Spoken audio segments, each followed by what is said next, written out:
Hi everyone, in this video, I will show you how to fix repo custom authentication failed error. So for example, this is the repo. Simply right click on your app, then go to properties. Go to compatibility and tick this one, and then tick also this one and save on apply. Then hit on OK. Now what you need to do is go and search up command prompt and run it as administrator. Now simply type in these three, but this one first.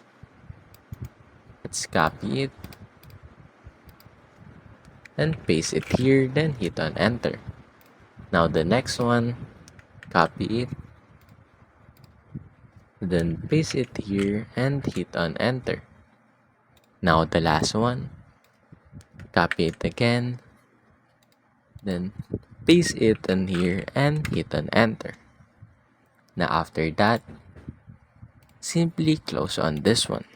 Now after you've done that, simply restart your PC.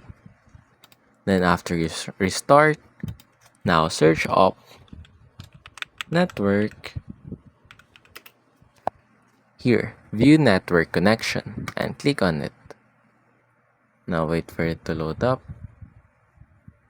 Now simply select your internet, either Ethernet or Wi-Fi, then right click on it, go to properties and look for this IPv4. Simply click on it and go to properties. Click on this one and input here 8, 8, 8, 8. Then on the other one is 8, 8, 4, 4. And hit on OK. Now, restart again your PC and it should fix the problem. And that's basically it.